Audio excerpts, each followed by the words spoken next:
오늘은 우리 부활절 둘째 주일입니다.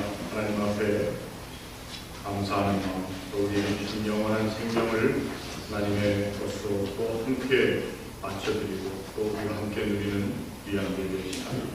하나님 앞에 우리의 마음을 드리며 함께 예배하십시다.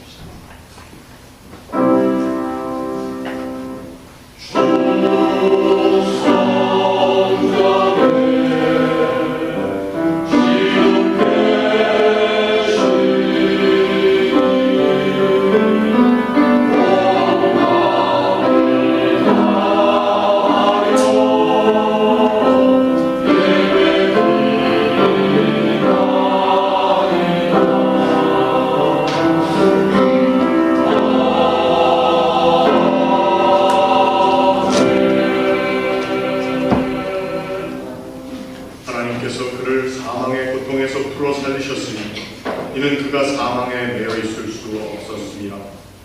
우리 주 예수 그리스도로 말미암아 우리에게 승리를 주시는 하나님께 감사하노니, 그러므로 내 사랑하는 형제들아, 견실하며 흔들리지 말고 항상 주의 일에 더욱 힘쓰는 자들이 되라.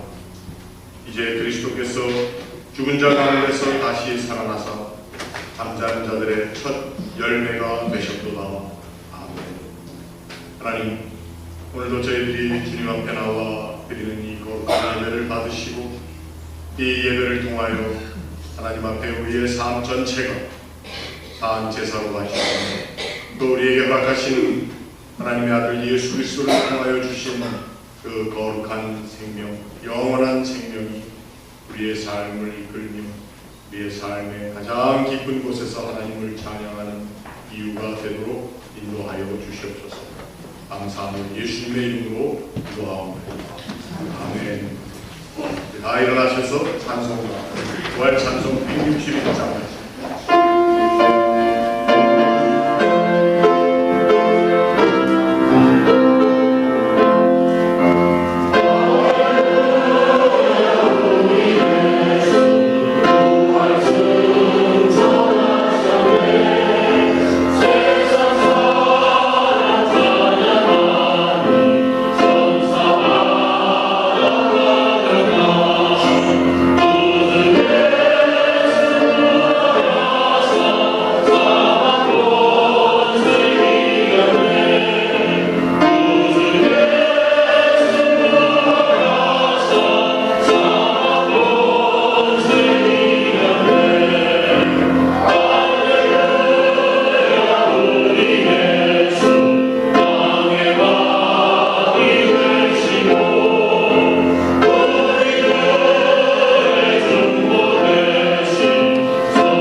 거룩하시고 전능하신 하나님, 우리는 이 시간 사망의 권세를 이기시고 부활하신 주님의 영광을 바라보며 그 위엄 앞에 섰습니다.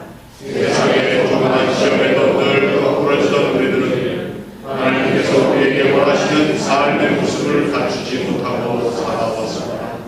거룩한 것은 거리가 먼 이기심, 즉 거짓 불신으로 물든 이 세상과 장난치고 살아가니 우리는 하나님의 거룩하심도 이해하지 못했고 사망을 다스리시는 하나님의 전능하심을 믿고 살았습니다.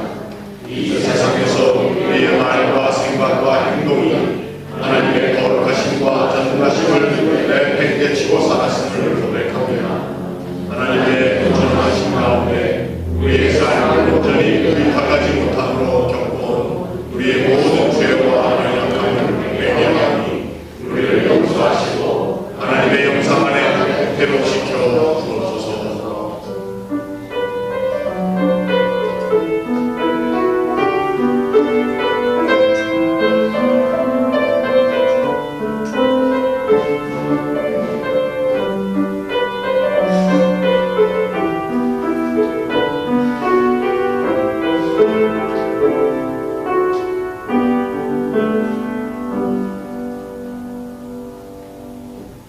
은혜가 풍성하신 하나님, 하나님의 용서하시는 거룩한 음성을 듣기 원합니다. 하나님의 권능의 손길을 체험하기 원합니다. 사망을 이기신 주님의 거룩함과 능력으로 오늘 우리를 새롭게 변화시켜 주옵소서. 하나님의 거룩한 빛으로 우리를 채워 주옵소서. 모든 삶의 자리에서 그 능력을 힘입어 진실하고 힘찬 삶을 살도록 도와주옵소서. 예수님의 이름으로 기도합니다. 아멘.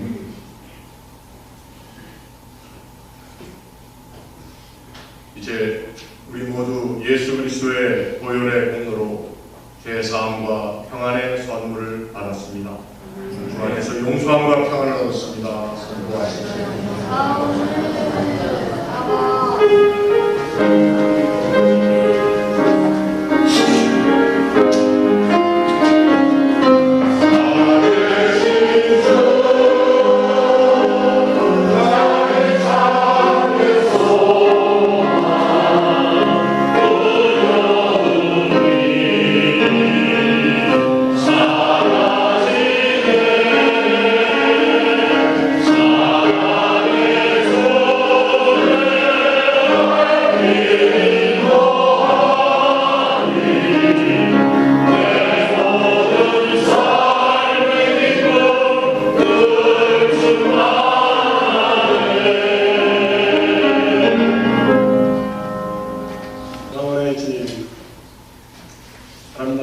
아름다운 봄날을 허락하시고 주님의 날에 사랑하는 성도들이 주님들에 나와 찬양과 경배를 드리게 하시니 감사합니다. 죄를 사랑하셔서 구원의 은총을 허락하여 주신 그 크신 은혜를 생각하며 감사와 찬양을 드립니다. 하나님께서 저희들의 구원의 약속을 지키시기 위하여 사랑하는 독생자까지 아끼지 아니하시고 보여주신 그 큰 사랑으로 믿은 채 한 주간도 세상 속에서 믿음 없이 살다 이 자리에 나와 예배를 드립니다. 세상의 꿈을 쫓아 열심히 살았지만 하나님 아버지의 영광을 위한 열려남은 없었습니다. 하나님 아버지께서 구원을 위한 약속을 지키셨듯이 저희들도 하나님 아버지의 영광을 위한 약속엔 큰 믿음으로 담대하게 낮은 자세로 겸손한 신앙인의 길을 걸어가며 지키게 하셨습니다. 부활하셔서 저희들 가운데 살아계신 주님, 저희는 주님을 바라보기보다는 저의 주위의 환경을 먼저 바라보는 습관에 길들여져 있습니다. 환경에만 고정된 저희들이 눈을 들어 살아계신 주님을 바라보게 하시옵소서.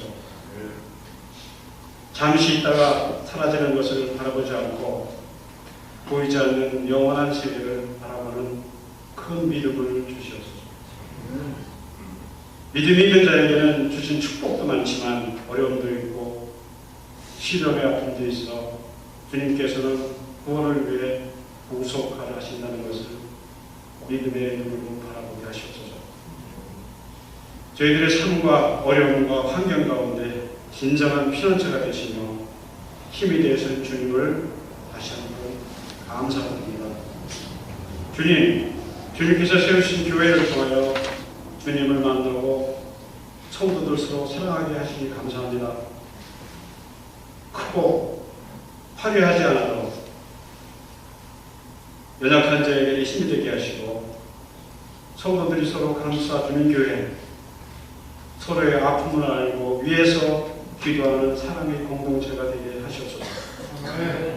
저의 교회에 자라나는 어린 세대들이 주님을 인격적으로 만나 구원의 확신을 갖게 하시고 주님이 주시는 그 꿈과 비전을 품고 언제 어디서나 당당하고 자신감 넘치는 자녀들 되게 하시옵소서. 함께 예배드리는 신부님들이 가정가며 드리는 기도를 해주시옵소서.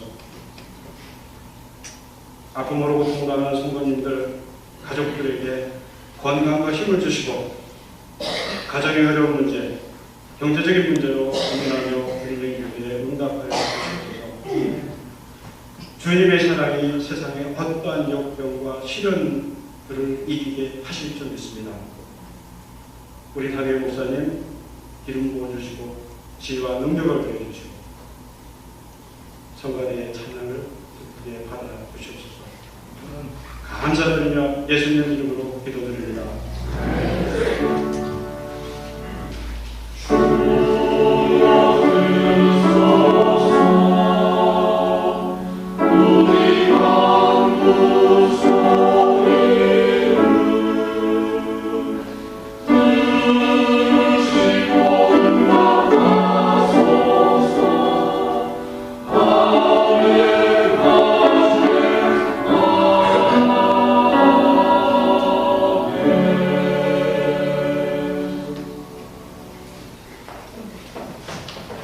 오늘은 부활절 둘째 주일, 말씀드린 대로 부활주일 하루 부활절이 끝난 게 아니고 정령강림절까지 계속 부활절로 지킵니다.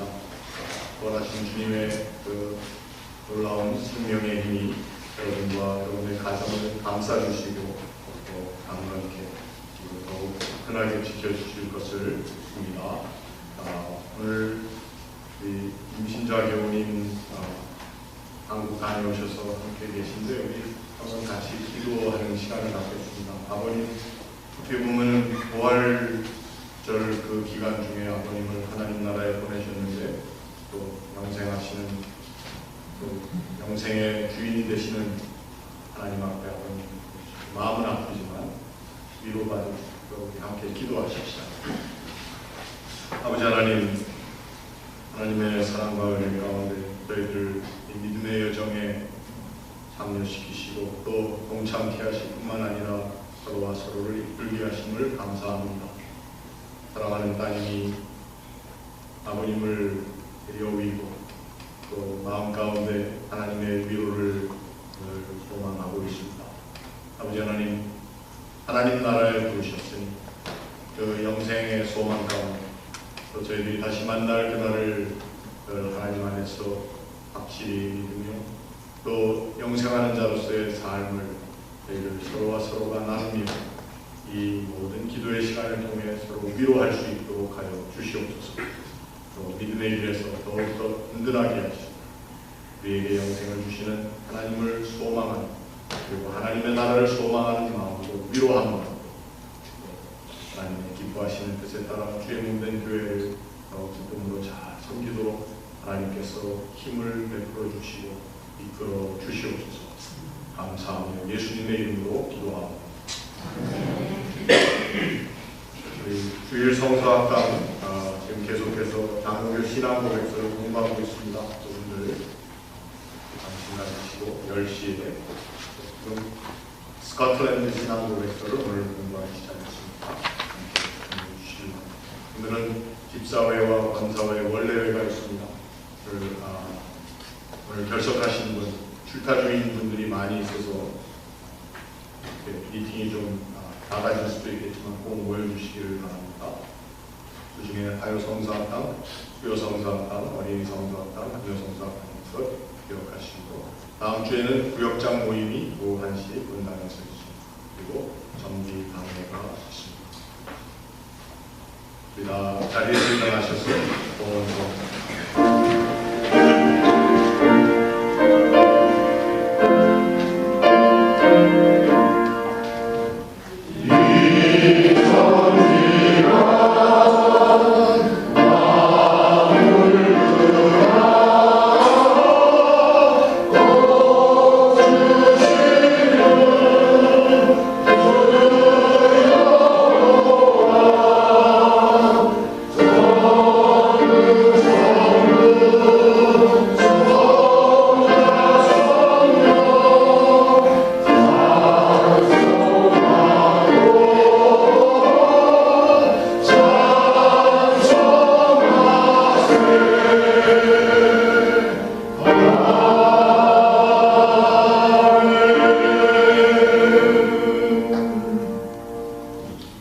생명의 주인이 되시며 오늘 우리의 삶의 모든 것을 주관하시는 하나님 앞에 오늘 예배하러 나오는 저희들이 귀한 예물을 바쳐 드립니다. 하나님 앞에 드리는 이 예물을 하나님 기뻐 받으시고 하나님께서 이 세상 가운데 하나님의 나라와 하나님의 교회를 확장시키는 일 가운데 하나님 사용하여 주시옵소서. 바치는 손길들마다 하나님께서 더 귀히 여기시며 더 선하고 복된 것으로 채워주시어서 저희들이 나아가 더 많이 베풀고 나누며 섬기는, 그래서 하나님의 은복을 누리는 자들의 삶의 증인들이 될 수 있도록 도와주시옵소서. 이 예물이 쓰이는 곳에 하나님의 이름이 존귀히 드러나며 또 저희들이 더 열심으로 주의 백성 되어 주의 나라를 위하여 또 힘쓰며 또 우리의 삶 전체를 시간과 정성과 우리의 재능 다 바쳐드리는 우리의 헌신의 삶이 되게 하여 주시옵소서. 감사하며 예수님의 이름으로 기도하옵니다. 우리 함께 읽으실 하나님의 말씀은 요한복음 20장 19절로부터 31절 말씀. 요한복음 20장 19절로부터 31절 말씀.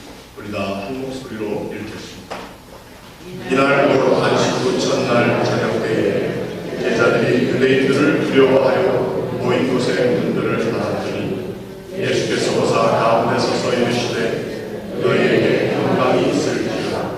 이 말씀을 하시고 손과 옆구리를 보이시니 제자들이 주를 보고 기뻐하더라. 예수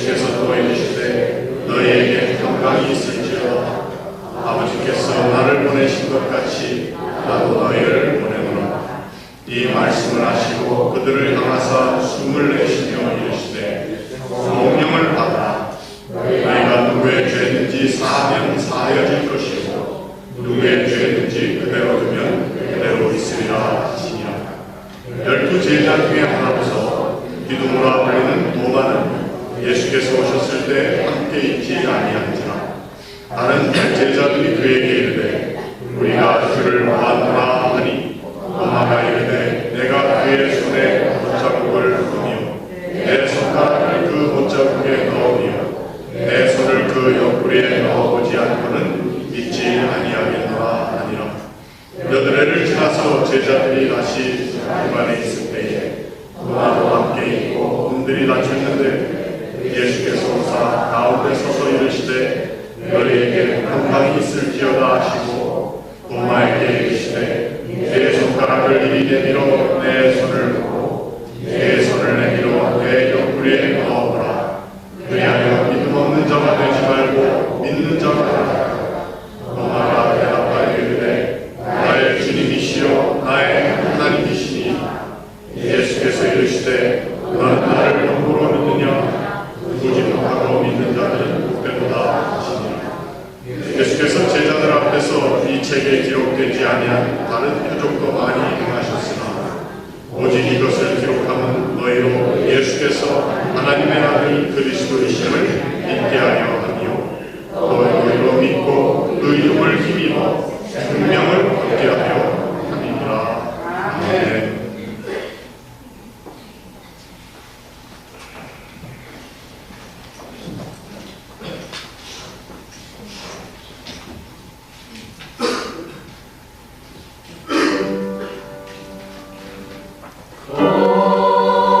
거리선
하나님 은혜와 사랑을 감사합니다. 또 저희들에게 주시는 하나님의 사랑을 저희 말씀을 통해 함께 저희들이 체험케 하시고 또 이 시간 하나님의 말씀을 묵상하는 우리들의 마음이 하나님의 거룩하신 기름 부음을 얻어 하나님의 우리를 향하신 뜻을 깨닫고 저희 말씀을 더욱더 영원한 생명 가운데 강건한 믿음의 온전함을 이루는 시간이 되게 하여 주시옵소서. 예수님의 이름으로 기도하옵니다.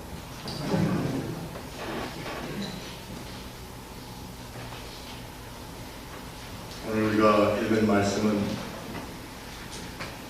부활주일 바로 다음 부활주일날부터 시작해서 한 8일 동안의 이야기를 우리가 함께 읽는 셈입니다. 예수님께서 제자들의 모임 자리에 나타나셨다가 그 다음에 그 일 이후에 또 8일 후에 다시 한번 나타나셔서 똑같은 말씀을 주시는 그 내용을 우리가 함께 읽었습니다. 어떤 제가 잘 아는 목사님이 설교를 하는데 부활절 설교하면서 꽤 오래전인데 교인들한테 질문을 하더라고요. 부활하신 예수님께서 제자들에게 나타나셨을 때 처음 하신 말씀이 무엇이었을까요? 누가 답을 그렇게 하신 거예요? 놀랬지? 놀랬지? 그렇게 하셨다. 미국 목사님이었기 때문에 설교를 하면서 예수님이 처음 하신 말씀이 서프라이즈 하셨다는 것입니다.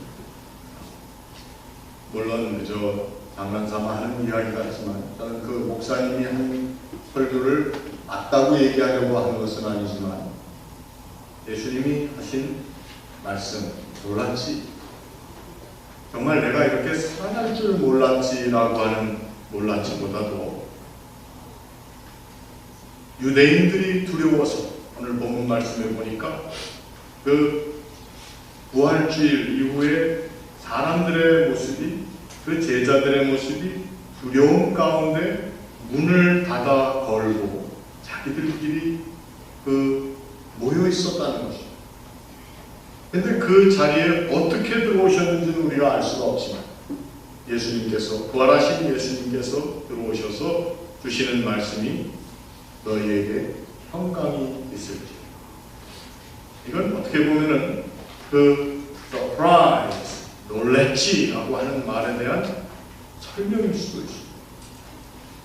제자들은 예수님께서 약속하신 그 약속의 말씀대로 살아나셨다라고 하는 그 증거의 말을 들었습니다. 그 증거의 말씀을 들었음에도 불구하고 그들에게는 여전히 그들의 삶이 두려움 가운데 매여 있는, 그래서 그 두려움을 떨쳐버리지 못하고 문을 닫고 자기들 스스로를 어떻게 보면은 고립시킨 상황 가운데 그 자리라고 하면은 우리가 보기에도 과연 그러한 자리가 거룩한 자리며 믿음의 자리며 소망의 자리가 될 수 있을까? 당연히 그럴 수가 없습니다. 그 자리는 어떻게 보면은 불신의 자리, 어떻게 보면은 절망의 자리고 두려움의 자리라고 하는 것인데 그 자리에 예수님께서 문을 닫아버렸음에도 불구하고 거기를 우리 표현으로 좀 한다면 꾸역꾸역 찾아오셨다. 성경에 나오는 하나님을 우리는 종종 인간을 부르시고 찾으시는 하나님이라 이렇게 표현을 합니다. 창세기에 나와 있는 내용을 보아도 하나님께서 말씀하신 그 먹지 말라고 한 열매를 먹고 그들의 수치와 서로와 서로의 죄책을 바라볼 수 있는 그러한 눈이 열리게 되자 그들은 깨닫고 숨었습니다.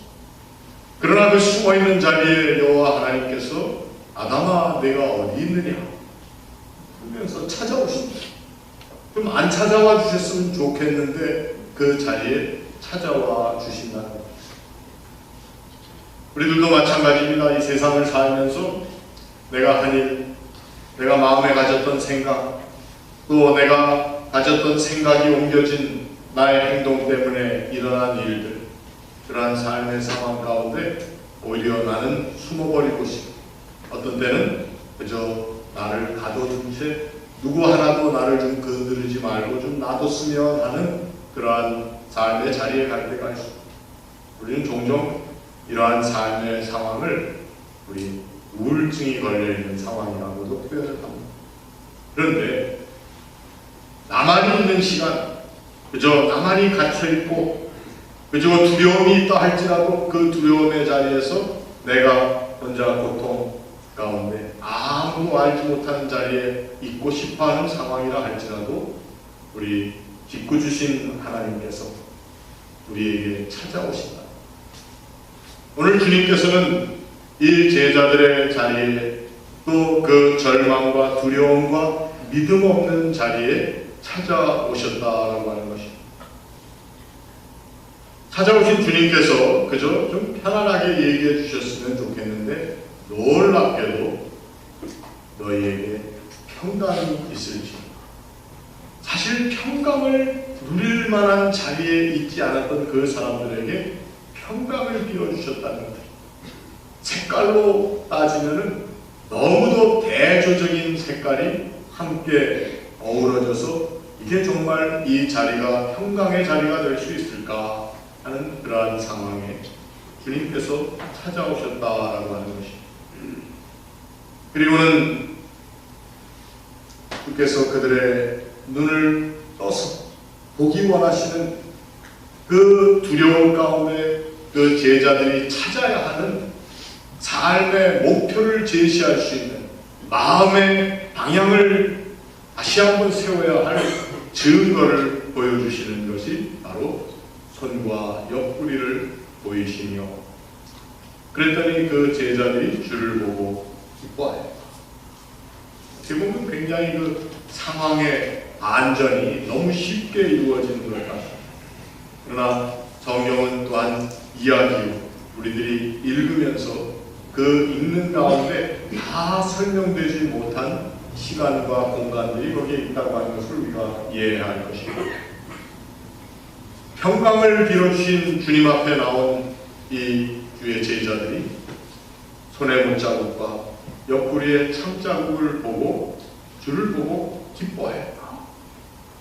그런데 거기에서 그 기뻐한 것은 예수님이 보시기에는, 주님께서 보시기에는 그저 그들의 눈이 보는 대로 자신들의 두려움이나 자신들이 염려했던 것을 잠깐 없어지게 하는 정도의 하나의 표징밖에 되지를 않았기 때문에 오늘 본문을 잘 읽어보시면은 평강을 한번 베풀어 주셨으면 그것이 끝이지, 보니까 또 너희에게 평강이 있을지어다 또 말씀하셨어요.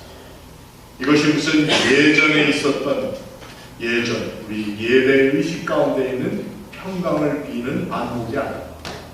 이 평강을 빌어주신, 또 다시 한번 빌어주신 의미는 그들이 주의 상처의 흔적을 보고 주님이시구나라고 하는 주님과의 만남을 기뻐하기는 했지만 그들에게는 이제 그 기쁨 가지고 그저 두려움이 잠시 놓였던 어떤 일시적인 만족 가지고는 안 된다. 그래서 그 평강이 어떠한 모습으로 그들의 삶에 있어야 할 것인가를 또 말씀해 주시는 부분이 우리 본문에 나와 있습니다. 우리 21절을 한번 같이 읽어보겠습니다. 예수께서 또 이르시되 너희에게 평강이 있을지어다. 아버지께서 나를 보내신 것 같이 나도 너희를 보내노라.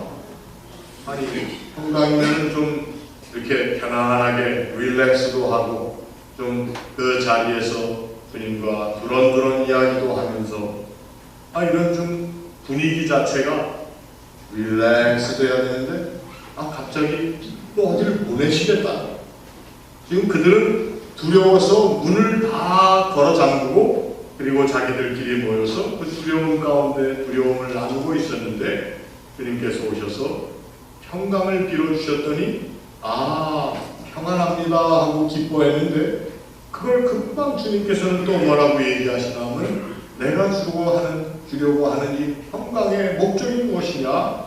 이 평강은 너희들이 이 평강을 가지고 이제 이 자리에서 나가야 된다라고 하는, 참 어떻게 보면은 그들의 마음 가운데 왜요? 또 무슨 이유로 이러한 의문을 자아낼 수 있는 말씀을 주셨다는 것입니다. 본문에는 그들이 당황했다든지 그들이 또 왜 우리를 어디로 보내시려고 합니까? 라고 하는 그러한 반문이라든지 이런 것이 기록되어 있지는 않습니다. 그러나 주님께서는 그 다음에 뭐라고 얘기하시냐 하면은 이 말씀을 하시고 그들을 향하여 숨을 내쉬며 말씀하셨습니다. 뭐라고 그랬습니까? 숨을 내쉬며 이르시되 성령을 받으라. 성령을. 여러분, 이 성령이라고 하는 것은 무엇입니까? 성령. 물론 우리는 성자, 성부, 성자, 성령 삼위 중에 한 분이신 하나님. 그런데 오늘 여기에 나와 있는 성령이라고 하는 말을 어떤 그러한 교리적인 말씀으로만 이해하지 말고 이 성령을 말씀 그대로 거룩한 숨결, 거룩한 입기운으로 받자. 이 성경 원문에 따르면 정말 그대로 거룩한 기운입니다. 거룩한 입김입니다. 구약 성경에서는 처음 이 세상이 창조될 때에 땅이 온돌하고 또 어두움이 가득한 그 자리에 하나님의 신이 수면에 운행하셨다, 이렇게 되어 있습니다. 그 하나님의 신이라고 표현된 그 신, 루아흐라고 하는 히브리 말은 사실 하나님의 신이라기보다 문자 그대로 하면은 하나님의 입김이, 하나님의 기운이, 하나님의 숨결이 그 수면에 운행하셨다, 그런 뜻입니다. 오늘 이 말씀도 마찬가지입니다. 주님께서 숨을 내쉬며 그 제자들에게 말씀하신 것은 너희들의 삶에 필요한 것이 있다면 거룩한 하나님의 숨결이 너희의 삶 가운데 들어간다. 그래서 성령이라고 하는 것은 어떤 교리적인 제3위의 하나님이 그 자리에 오셨다라고 해석만 하기보다는 이 말씀은 예수께서 나의 입김을, 내 아버지의 기운을, 하나님의 거룩한 기운을 너희들이 받아야 됩니다. 전라도 사투리로 하면 그걸 좀 받아야 쓰겠다. 왜 그랬을까? 오늘 하나님께서 이 예수 그리스도의 주시는 말씀을 통해서 이들에게 주신 것이 사실은 큰 권능이요, 또 그들에게 반드시 필요했던 것입니다. 오늘 이 부활이라고 하는 놀라운 사건을 전해들은 증거함을 받은 이 제자들이 이제는 증거함을 받은 것뿐만 아니라 그들의 눈으로 직접 부활하신 예수님을 만나게 되었습니다. 그런데 그 부활하신 예수님을 만났다라고 하는 그것이 그들의 삶에 어떤 불안을 해소했다든지 또 그들이 가지고 있었던 의문을 해소했다든지 자신들의 어떤 문제 해결로 끝나는 것이 아니라, 그래서 내가 좀 더 편안해지고 또 평강을 누리고 그 여자들이 증거한 그 말에 대한 신빙성이 없었는데 이제 주님이 오셔서 직접 보여주셨으니까 이젠 믿을만하구나 하는 어떤 안도의 한숨을 내거나 또 그것을 통해서 이젠 됐다라고 하는 만족이 아니라 이제 하나님의 거룩한 입, 창세기에 나왔던 그 혼돈과 무질서와 흑암이 가득했던 그 자리를 질서를 세우고 새로운 생명을 펼쳐주시는 하나님의 입김이 이 제자들의 심령 가운데, 이들의 인생 가운데 들어가야 된다라고 하는 말씀이 바로 오늘 평강을 누리라 그러면서 주신 성령을 받으라 하신 말씀입니다. 여러분, 이 제자들에게 주신 이 예수 그리스도의 거룩한 입김, 숨결, 거룩한 이 기운이라고 하는 것이 바로 오늘 우리들 가운데도 있는지를 한번 점검해봐야 하는 것이 오늘 우리들의 예배의 자리입니다. 정말 우리는 이 하나님의 기운을 가지고 사는 사람들입니다. 이 세상에는 별의별 입김이 다 있어서 제가 종종 말씀드리지만 어느 사람들의 모이는 모임에 가든지 전부들 그 자리는 누가 실세냐. 좀 창피한 얘기지만 오래전에 어떤 교인들이 다른 교회에서도 오셔서 나한테 그런 아주 민망한 질문을 한 적이 있어요. 이 교회는 누가 실세입니까? 아주 기가 막혀가지고 말입니다, 제가. 그래서 제가 뭐라고 했게요? 똑같은 우문에는 현답이 아니라 우문 무답을 하는 게 좋습니다. 그래서 제가 뭐라고 했는 줄 아세요? 담임 목사가 실세입니다. 정말 말도 안 되는 질문에 말도 안 되는 대답을 합니다. 여러분, 교회뿐만 아니라 어느 세상에 가든지 정말 사람들이 뭘 얘기하냐면 누구의 입김이 센가 뭐 이런 걸 가지고 걱정하고 안달하는 데가 많더라고요. 오늘 이 예수 그리스도의 제자들에게 하나님의 입김이 얼마나 중요하고 소중하고 그것이 반드시 필요한 것인가에 대해서 말씀하고 있는 것입니다. 왜? 이들이 이 두려움의 자리에서, 불신의 자리에서, 그리고 자기들만을 좀 안전하게 보호하기 원하는 그러한 문을 닫아 걸어놓은 자리에 그 자리에 주님이 찾아오셔서 입김을 불어넣어 주시면서 이제 너희들이 이 세상 가운데 나가야 된다는 말씀을 하신 것입니다. 우리는 우리의 신앙의 모습도 종종 소극적이고 나만을 위하고 나의 안녕을 위해서 하나님 앞에 기도하고 그 기도의 응답을 얻기 위해서 노력하는 정도의 신앙생활로 그것이 그저 만족될 때가 있는 아니라 정말 우리들이 부활의 백성이라면 부활하신 주님을 증거하는 삶을 살겠다고 부활의 백성 되어서 이 자리에서 예배하고 있다면 우리들에게는 하나님의 영을 반드시 받아 누려야 하는 그러한 거룩한 특권과 책임이 있다고 합니다. 그래서 오늘 이 자리에 있는 여러분들은 다 예수 그리스도의 거룩한 숨결을 받으신 분들인 걸로 믿습니다. 우리 교회가 이러한 예수 그리스도의 숨결, 그분의 입김에 의해서 움직여 나가는 교회, 우리의 가정과 나의 삶의 모든 목적과 내 생에 있는 중요한 것들이 다 주의 거룩하신 입김에 의해서 다스려지고 움직여 나간다면 그것이 바로 복된 삶인 것입니다. 아멘.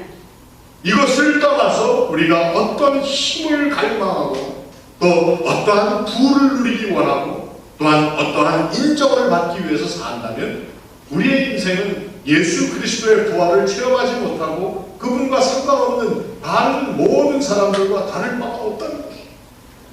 그 사람들에게도 열망이 있고 그 사람들에게도 만족을 위해서 일하는 노력이 있을 것입니다. 그러나 그 만족과 노력을 통해서, 노력과 만족을 통해서 모든 것을 이루어나가는 것이 우리의 삶의 목표가 아니고 우리는 이제 우리의 삶의 입김을 지속적으로 불어넣어 주시는 하나님의 숨결을 우리들이 누리면서 살아요.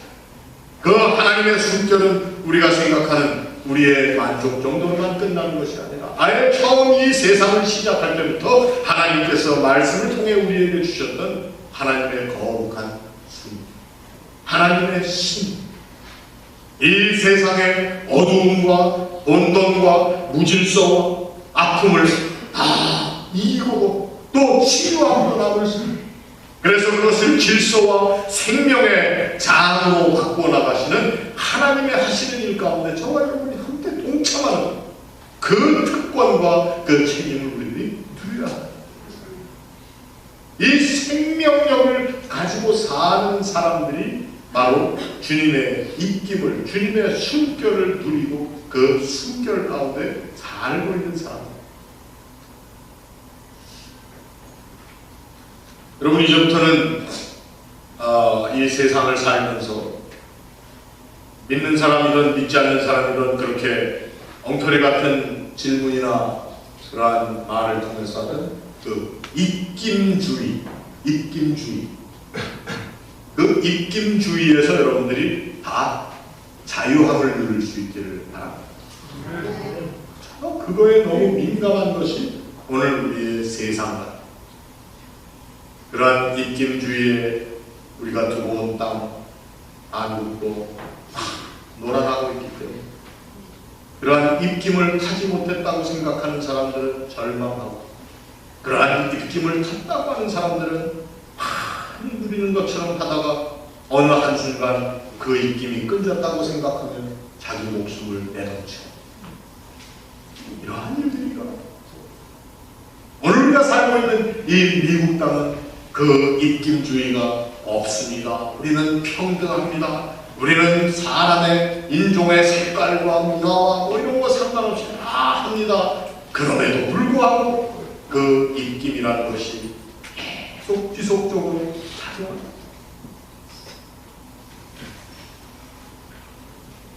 그렇다면 우리 이 시카고 북쪽 서부 윌링에 자리 잡고 있는 우리 에버그린 장로교회에 속한 우리 교인, 우리의 가정, 우리가 발붙이고 사는 이 땅이야. 우리가 애정을 가지고 있는 내 나라, 나의 족, 거기서 일어나는 이러한 모든 일들을 그저 아파하고 걱정하고 불만스러워만 할 것이냐? 그것이 아니고 이제 오늘 우리의 예배하는 이 자유, 내가 예배하고 나아가서 나의 삶에 아주 정말 경쟁을 하고 사는 것 같은 그러한 삶의 현장 가운데에서도 우리가 하나님의 입김을 받은 사람으로서 저희들이 승리하는 삶을 살아나게 됩니다. 이 삶을 살지 못할 바에는 왜 우리가 우리 자신을 부활하신 예수 그리스도의 이름을 지닌 사람이라고 그렇게 말하면서 합니까? 그런 말을 할 필요가 없지 않겠는가 하는 생각입니다. 하나님께서 오늘 이 말씀을 통해서 우리에게 주시는 또 하나의 거룩한 권면과 책임이 있습니다. 죄송합니다. 성령을 받은 사람, 하나님의 입김을, 예수 그리스도의 숨결을 받은 사람이 어떠한 삶의 모습을 가지고 보내심을 받아야 할 것인가. 23절 말씀 같이 해주십시오. 너희가 누구의 죄든지 사하면 사해줄 것이고 누구의 죄든지 그대로면 그대로 있으리라 하시냐. 아멘. 여러분, 우리는 이 성경이 쓰여진 상황 가운데 문화적인 배경을 좀 우리가 알 필요가 있습니다.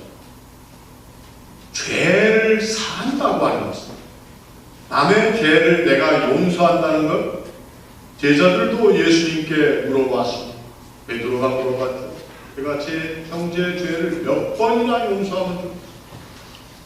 우리는 거기에서 생각할 것이, 이 죄의 용서라고 하는 것은 이들의 개념 가운데 뭐 서로와 서로가 용서해지는 그러한 용서를 우리가 쉽게 생각하는데, 그들이 가지고 있었던 죄의 개념이라고 하는 것은 인간이 스스로 또는 누구의 죄를 용서할 수 없다고 생각한 것이 그 당시 근동의 사람들의 사고였습니다. 누가 죄를 지었으면 반드시 그 죄값을 치루어야 한다고 생각하는 것이 그 사람들의 생각입니다. 그러니까 베드로가 그래도 주님을 좀 따라다니다 보니까 자꾸 용서에 대해서 얘기하시니까, 그러면 내가 내 이웃의 죄를, 그 힘든 일을 몇 번이나 해야 될 것 같습니까? 몇 번이나 반복해야 된다는 것입니까? 물어봤을 때 예수님께서 70번씩 7번. 너무 많은 숫자예요. 불가능한 숫자. 뿐만 아니라 숫자적으로 불가능한 것이 아니에요. 죄를 용서한다는 것은 신이 할 수 있는, 하나님만이 그 죄를 사할 수 있는 일이었습니다. 너의 죄가 사하여졌다. 많은 바리새 사람들과 율법학자들, 서기관, 예수님이 하신 말씀에 대해서 시비를 걸었다. 그런데 이 죄 용서에 대한 것을 오늘 예수님께서 뭐라고 얘기하시냐면, 너희가 누구의 죄든지 사하면 사해질 것이고 누구의 죄든지 그대로 두면 사함을 받지 말고 그대로 있을 것이다. 아니, 정말 유대인들, 바리새파 사람들, 율법학자, 서기관들이 들었으면 놀라는, 어떻게 사람에게 그러한 권세가 있나? 예수님께서는 이 죄사함이라고 하는 것을 신이 누리는 특권이나 어떤 특정한 사람이 가지는 어떤 권세로만 말씀하신 것이 아니고, 이 죄의 용서, 죄사함이라고 하는 것은 우리 인간들이 하나님의 거룩한 숨결을 지니고 그 입김 가운데 사는 사람으로서 우리 인생들이 프랙티스 해야 되는, 실천해야 되는 첫 번째 책임 있는 행위라고 하는 것입니다. 이것이 죄의 용서라고. 죄사함은 그래서 맞습니다. 하나님께서만이 하실 수 있는 일이라고 생각을 했는데, 저는 그것이 그러한 거룩한 특권이나 권세가 아니라 이 죄사함을 우리들이 함께 나누고 실행해야 될 우리의 책임이라고 합니다.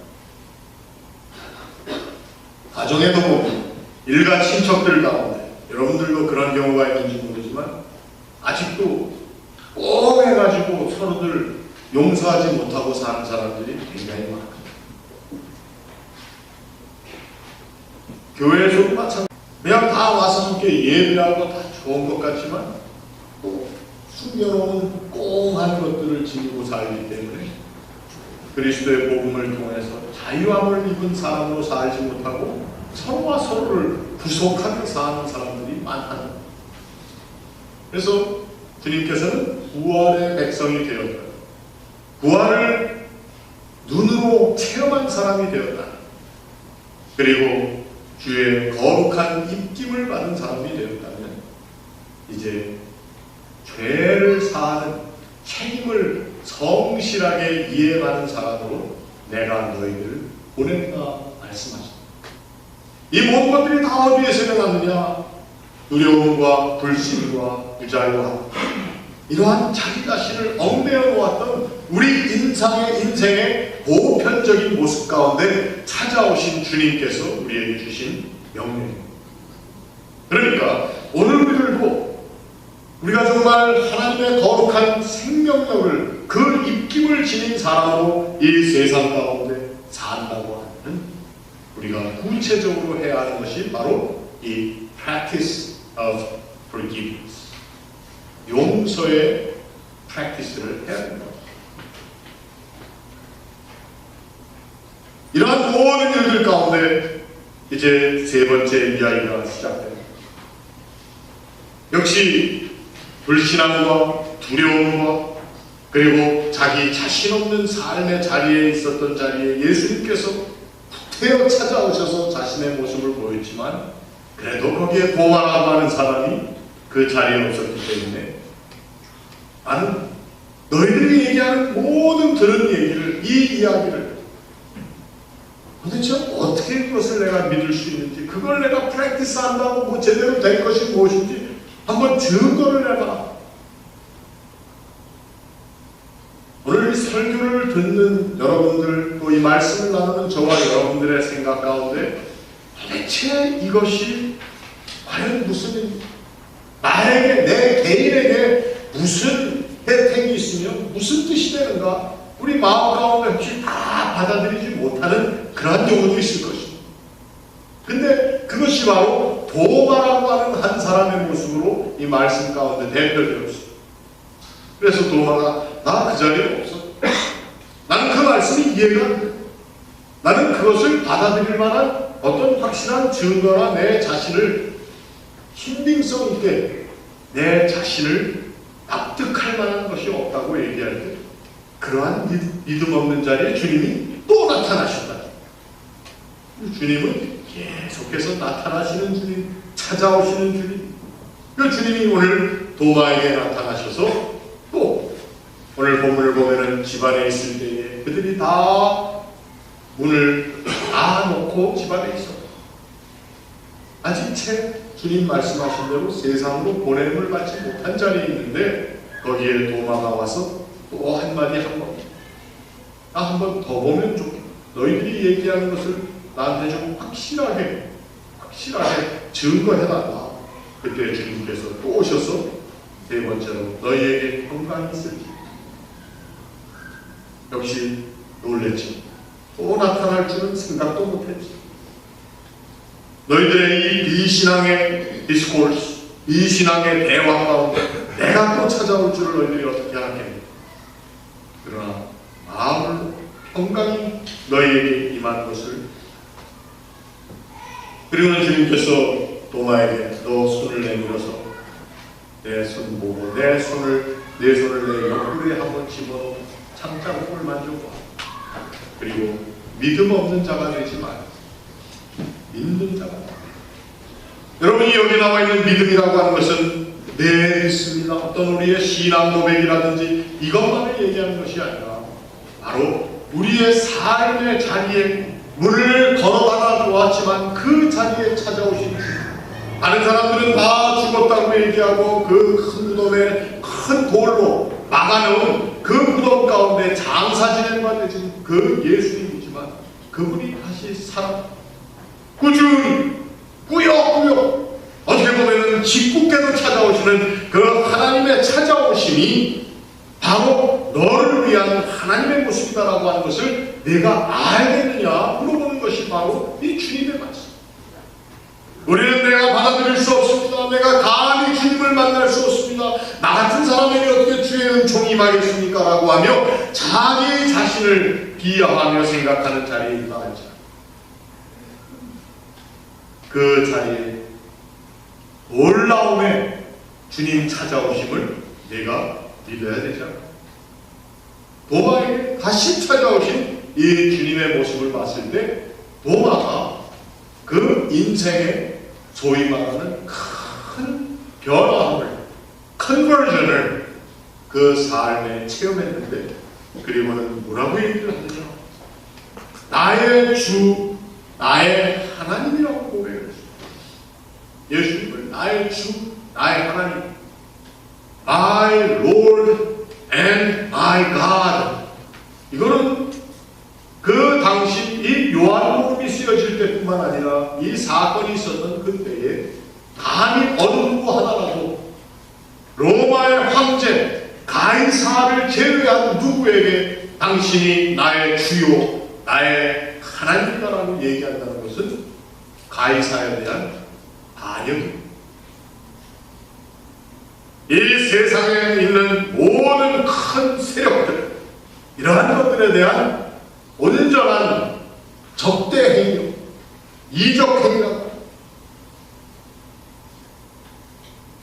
오늘 저와 여러분이 정말 이 세상에 이 세상을 움직여나가고 이 세상을 다 지지한다고 하는 이 세상의 모든 물질을 만든 그리고 이 세상에 있는 모든 사람들을 다스릴 수 있다고 하는 어떤 시스템이나 어떤 정권이나 이러한 것들을 향해서 당신이 너가 너의 물질이라고 하는 것이 나의 삶을 주장하는 것이 아니라 오직 예수 그리스도 부활하신 그분이 나의 삶을 주장하고 나를 이끄시고 나의 삶의 모든 것을 책임지시는 나의 주요 나의 하나님이다라고 우리가 고백하느냐.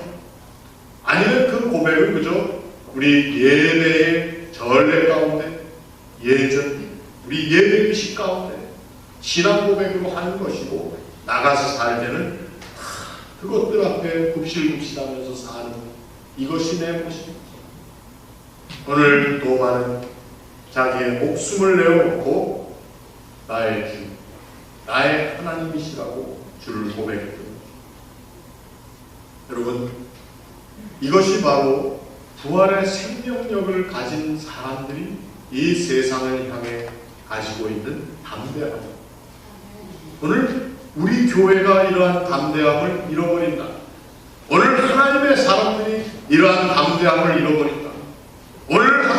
말씀을 전하는 주의 종들이 이러한 담대함을 잃어버리고 물질 앞에서 구벅절하고 이 세상의 힘 앞에서 어떻게든지 그 힘을 함께 나누고자 노력한다는 그러한 모습을 보이며 산다면 그것이 목사건 교인이건 이것은 주만의 백성으로서의 사는 모습이 아니라는 거죠. 우리가 정말 부활의 참 생명력을 가진 사람은 이 세상이 용서할 수 없다고 하는 사람도 용서할 수 있는 용서의 큰 은총을 저희들이 함께 책임지고 누려야 합니다. 받아들여질 수 없는 사람들도 우리가 용서함으로 받아들여야 합니다. 나에게 큰 잘못을 저지른 그 사람도 내가 받을 수 있어요. 이러한 용서의 힘을 가진 사람들이 사실은 생명력을 가진 사람이요 하나님의 거룩한 숨결 그 입김을 누리며 사는 사람입니다. 오늘 우리들의 교회가 이러한 부활의 공동체가 될 수 있도록 여러분 함께 기도하며 노력해 주시기를 바랍니다. 그리고 오늘 우리의 가정이 내 자녀들이 이러한 부활의 생명력을 가진 그러한 하나님의 자녀들로 이 세상을 향해서 나갈 수 있도록 기도하십시오. 내가 좀 영어가 짧고 그래서 이 세상에 그렇게 다 나가지 못했습니다. 뭐 그렇게 변형할 수 있겠지만 그렇다면 우리의 자녀들을 그렇게 보내자요.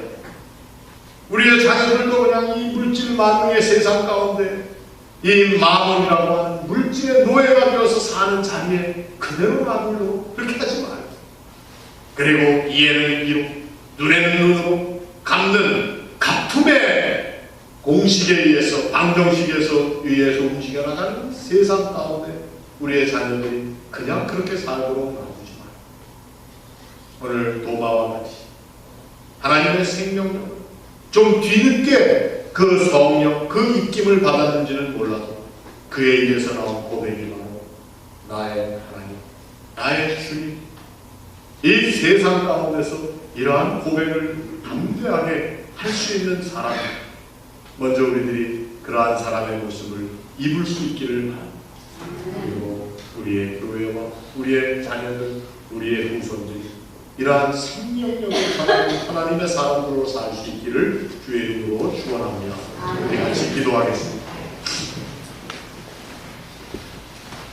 오직 이것을 기록함은 예수께서 하나님의 아들 그리스도의 힘을 믿게 할 뿐 아니라 또 믿고 그 이름을 힘입어 생명을 얻게 하려 하신 하나님의 거룩한 의도가 오늘 우리들 가운데 다시 한번 깨달아지고 또 힘기워지고 그러한 거룩한 하나님의 의도하심을 증거하는 저희들의 삶이 되게 하옵소서. 예수님의 이름으로 기도합니다. 다 일어나셔서 170장 찬송 Oh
생명력을 지닌 사람으로 나아가 이 죽어가는 세상 가운데 부활하신 주님의 모습을 보이는 또 증거하는 우리 모두가 될 수 있기를 축원합니다.